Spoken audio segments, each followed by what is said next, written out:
তুমি ভূতের গল্প ভালোবাসো তো? হ্যাঁ, ভালোবাসি।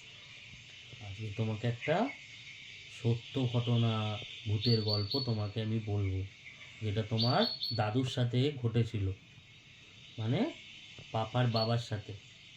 ঠিক আছে, শুনবে? হ্যাঁ, শোনো তাহলে। স্টার্ট কর। পাপার বয়স কত হবে? 4-5 বছর বয়স হবে পাপার। অনেক দিন আগেকার ঘটনা, পাপার নিজের গ্রামের ঘটনা। তো এরকমই একদিন বর্ষাকালের আগমনের ঠিক আগে আগে সময় এরকম ঝিঝি পোকার ডাকছে গভীর রাত্রির। তো দাদু এরম একদিন গভীর রাত্রিরে ফিরছিল। কেন না, দাদুকে অনেক দূরে কাজের সূত্রে আহ, দূরে যেতে হতো, তখন সকালবেলা বেরিয়ে রাত হয়ে যেত। এরকমই রোজ আসতে রাত হয় রাত হয়। তো এরকম একদিন হঠাৎ করে এরকমই একদিন একটা রাতের ঘটনা, দাদু বিশাল ভয় পেয়েছিল। তো দাদুর মুখ থেকেই শোনা।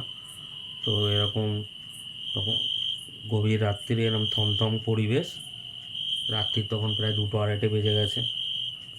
তো সাইকেলে করে যেত, তখন তো অত বাস ট্রেন টোটো এসব কিছু ছিল না। আর এরম লাইট চারিদিকে, আলো এসব এত কিছু ছিল না, গ্রামে এমনিতেই লাইট কম আছে। তো সন্ধ্যের পরে 7টা 7:30টার পরে এমনি গ্রামে সবাই শুয়ে পড়ে। তো তো এমনি রাত্রিরে বাবা বাড়ি আসতো, আর বাবা কী হতো, যতই রাত হতো থাকতো না, মানে তোমার পাপার পাপা, বুঝেছো? মানে দাদু রাত্রিরে থাকতো না, যতই রাত হতো কাজ থেকে বাড়ি চলে আসতো। যেরকম একদিন এসে পরের দিন শুনলাম বাবার বিশাল জ্বর। এই 2-3 দিন মাকে জিজ্ঞেস করছি, মা কী হয়েছে কী হয়েছে, তা 2-3 দিন বাদে বাবা একদিন 4-5 দিন পর সুস্থ পুস্থ হয়ে বাবা তখন ওই ঘটনাটা বলে, যেরকম বাবা এরকম রাত্রিরে আসছিল।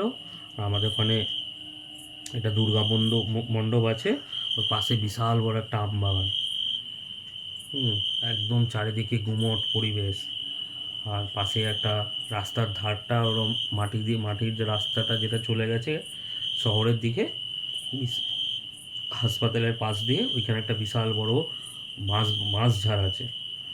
তো ওইখানে গিয়ে বাবা থমকে দাঁড়িয়ে পড়ে, দেখছে পেছন থেকে যেন কিসের একটা আওয়াজ হচ্ছে। হঠাৎ করে দেখছে ফিসফিস ফিসফিস করে কিছু কথার আওয়াজ। তো বাবা এরমভাবে, কে কে কে কে আছে, এরমভাবে বলে উঠেছে। দিয়ে দেখছে আর কোনো আওয়াজ নেই। আর ওইখানটা করে বাঁশবাগানে কে থাকবে অত রাত্রিবেলা 2-2:30টার সময় গ্রামে? যে বাবার একটু ভয় ভয় করে। যাই হোক, দিয়ে বাবা এদিক ওদিক তাকিয়ে আবার সাইকেলটাকে আস্তে আস্তে চালানো স্টার্ট করেছে। দিয়ে দেখছে হঠাৎ করে দূর থেকে, হ্যাঁ, এরম শূকর টাইপের হয়, বিশাল বড় কালো। হ্যাঁ, সেই শূকর যেরকম কী হয় নর্মাল এরম ছোট বা এর থেকে বড় এরকম টাইপের হয়, সেই বিশাল বড় একদম। হ্যাঁ, 3-4 হাত লম্বা। হুম, এরকম ছুচালো মতন মুখ। আর বাঁশবাগানের উপর দিয়ে, পাতার উপর দিয়ে আমরা সসর সসর করে হেঁটে আসছে। আর বাবা তো দেখি ভয় পেয়ে গেছে, ওরম অত রাত্রিবেলা কেউ নেই। হ্যাঁ, বাঁশবাগান দিয়ে এরমভাবে আসছে। আর একটা ওরকম একটা ভারী পশু যখন আসছে, তা তার তো এরম পরমচার মতন চোখটা নাকি লাল হয়ে জ্বলছে, মানে মনে হচ্ছে মানে যেন দুটো লাইট জ্বলছে। আর এদিকে আসছে, কোনো পায়ের মধ্যে কোনো আওয়াজ নেই, চারিদিকে নিস্তব্ধ পরিবেশ, ঝিঝি পোকা ডাকছে, কেউ জনপ্রাণী নেই। তো এরকম টাইমে এরকম একটা বড় পশু ওরমভাবে বন থেকে বেরিয়ে আসছে রাস্তার ধারের দিকে, যেদিকে বাবা আছে। আর বাবা তখন একদম স্টিপ হয়ে গেছে। মানে একদম স্কাট হয়ে দাঁড়িয়ে আছে। দিয়ে ভাবছে, এ বাবা এটা আবার কি? তার দিন আর তার দিন এরমভাবে রাত্রিবেলা কি? তো যাই হোক, বাবা তো একটু আগে করে খুব সাহস বেশি, তোমার দাদুর খুব সাহস।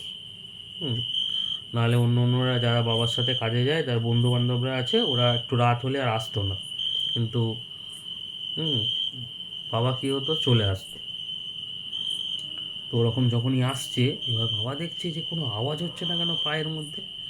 আর একদম নিস্তব্ধভাবে চলে যাচ্ছে, মনে হচ্ছে যেন মাটি থেকে 2-3 হাত উপরে ভেসে চলে যাচ্ছে, যেন টাচ লাগছে না, এরমভাবে যাচ্ছে।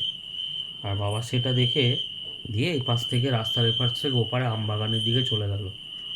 বাবা কিছুক্ষণ ওখানে স্টপ হয়ে দাঁড়িয়েছিল। দিয়ে মানে বাবা যখন বলছে বলছে, দাদু আমাকে গল্পটা বলছে। হুম, মাও আছে পাশে শুনছে, দিয়ে বলছে আমার গা প্রায় মনে হচ্ছে যখন চলে গেছে মানে শূন্য হয়ে আছে গা, আমি আর মানে সাইকেল নিয়ে এগাবো কী করে। দিয়ে যাই হোক, ওই ঠিক বাঁশবাগানের আগেই আমাদের ওখানে একজন একটা মানে তখনকার যুগে আর কি আমাদের দাদুর বয়সী হবে, কালা কাকা বলে নাম আছে, ওরা কি করতো জেলে জেলে ছিল।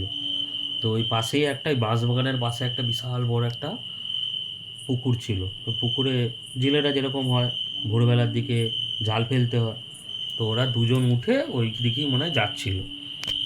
কে রে, এ রতন নাকি রে, দাঁড়িয়ে আছিস? এরম ভাবে বাবাকে ডেকে উঠেছে। বাবা তখন ঠাই আছে, প্রায় আধ ঘন্টা হয়ে গেছে স্থ হয়ে দাঁড়িয়ে আছে, কোনো হুঁশ নেই। দিয়ে তখন বাবার কিরম চক্করটা এরম ভাবে উঠেছে, এরম স্তম্ভী হয়ে উঠেছে। কি হলো? হ্যাঁ, এরম ভাবে বাবা বলছে। বলছে ওখানে কি করছিস রে দাঁড়িয়ে? সে যাই হোক বলছে এই ওই কাজে গিয়েছিলাম, একটু রাত হয়ে গেছে। হ্যাঁ রে, এখন তো প্রায় 3টে বাজে রে। হ্যাঁ, তুই এখন এখন রাত্রিবেলা কোথায় গিয়েছিলি? না অমুক গ্রামে গিয়েছিলাম। তুই যাই হোক, ওদের গলাটা পেয়ে তখন বাবা একটু স্তম্ভিত হয়েছে। যে দাদু তখন আস্তে আস্তে আস্তে আস্তে বাড়িতে এসছে। দিয়ে এসেই ব্যাস তুমুল বিশাল জ্বর, 2-3 দিন ধরে বিছানায় পড়ে রয়েছে।